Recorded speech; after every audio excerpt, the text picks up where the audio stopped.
shot in these streets. And I'm just like you. We getting locked by these caps. And I'm just like you.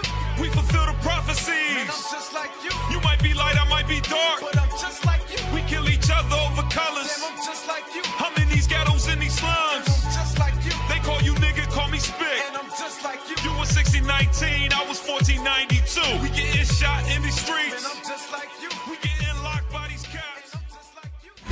Welcome to FCN Quick News of the Day. I'm your host, Officer Azaniah, and today's news we have... Banking while black. Woman wins casino jackpot, but Michigan bank won't cash check. So this is something that always happens to our people. We think that society has changed, but a reality hits where it shows you that society has not changed. Dr. Martin Luther King's dream never was realized. Scroll down. Let's read on the article. Come on. At 71, Lizzie Pooh thought the day of Jim Crow and getting bullied for being the only black kid in school in 1960s Alabama were far behind her. Come on. Until she wound up in a bank with a fat check in her hand. The Detroit Public Schools retiree had won a 5-figure slot machine jackpot during a church outing at a casino and went to the bank to deposit it. So you see this, right? She lived through the civil rights movement. So she lived through all of that. She seen the oppression of her people. She probably was the one that sat there and ended up marching, so on and so forth. And she thought those days was behind her. She thought that Dr. Martin Luther King dream was realized until she gets hit with a shell shock like this. And she did public service work and retired as a teacher. But she soon found out that the system has not changed. Come on. But 3 white bank employees told her that the check was fraudulent, Pugh said, and refused to give it back to her. And something that she earned legally, the 3 white bank employees didn't want to give it to her. Wow. Come on. I couldn't really believe they did that to me, Pugh said in a recent interview. I was devastated. I kept asking, how do you know the check is not real? And they just insisted that it was fraudulent. And I was just terrified. Come on. Pugh said Pugh still gets emotional when she talks about that April day.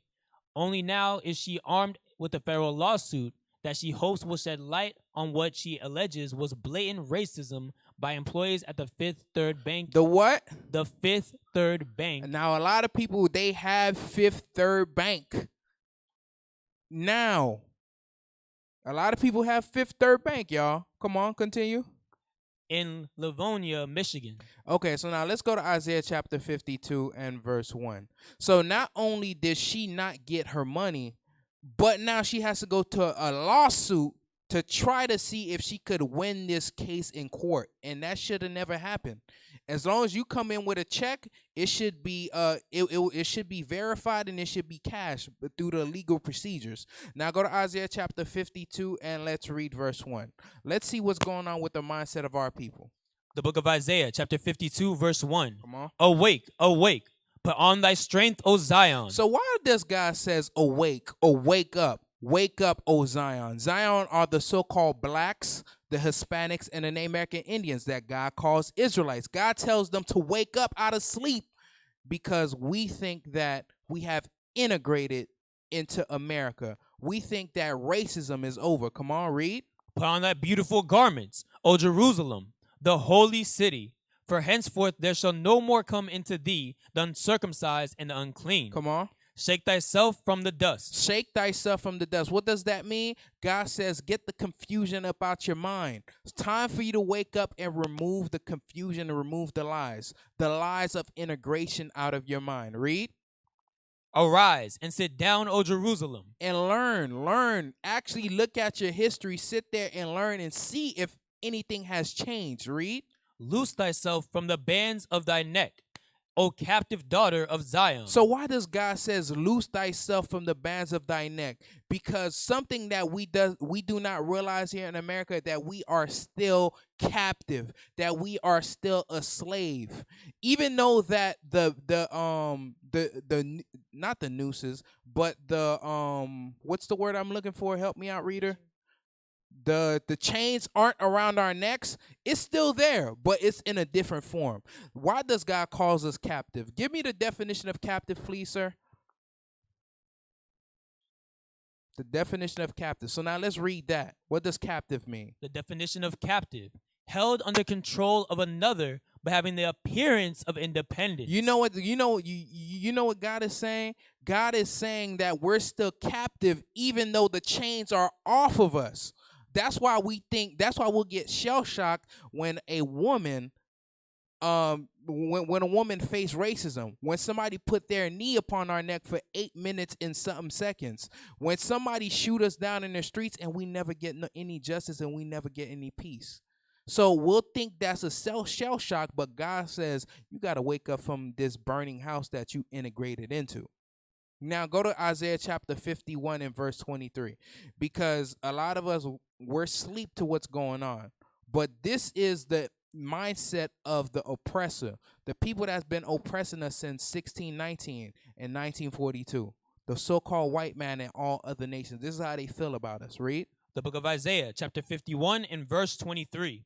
But I will put it into the hand of them that afflicted thee, which have said to thy soul, bow down, that we may go over. So what does that mean? To set, I will put in the hand of them that afflict thee.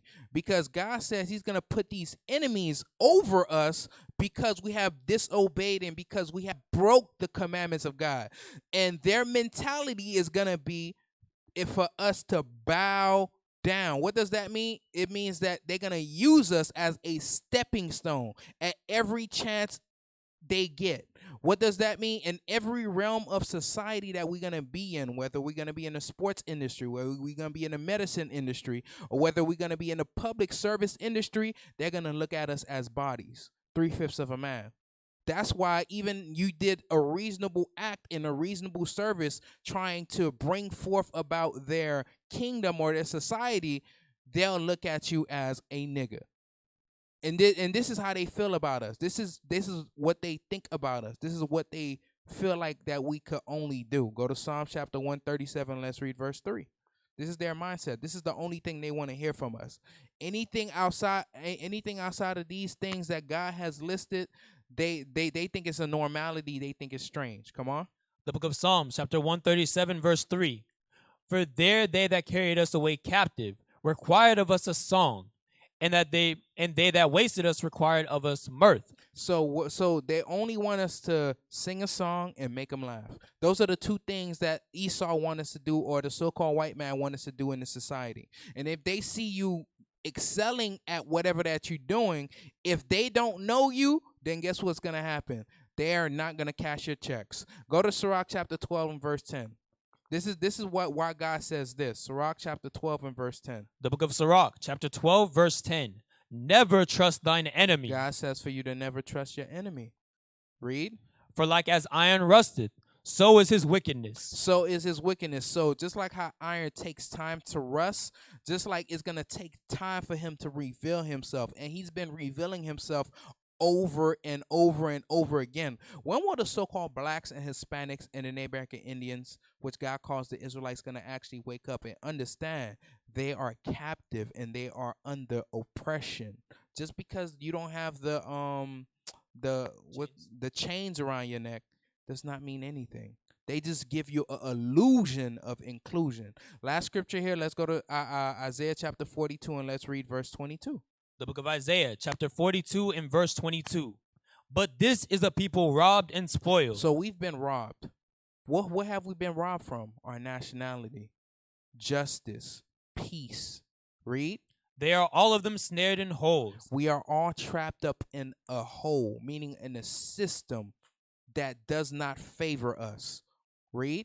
And they are hidden prison houses. And in the system, read it again. But this is a people robbed and spoiled.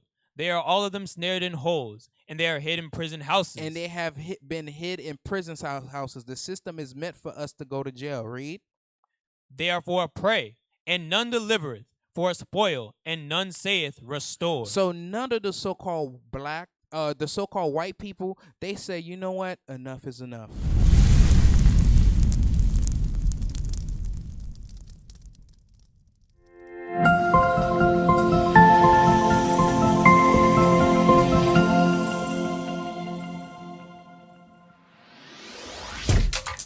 Shalom, Israel. This is Bishop Nathaniel. I want you to know that you can view all our Sabbath classes live on IUIC TV. That's right, I said on IUIC TV. Download the app today. But at the end of the day, nothing's in vain.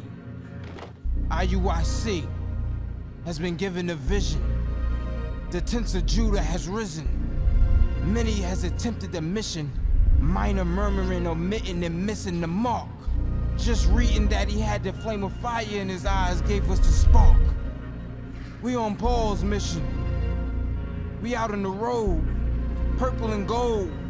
From Mexico, Cuba, Haiti, Ghana, Sierra Leone. 144,000 boots banging, concrete crackling. These are our men repented at heart. The scriptures is proof. IUIC, we deliver the truth.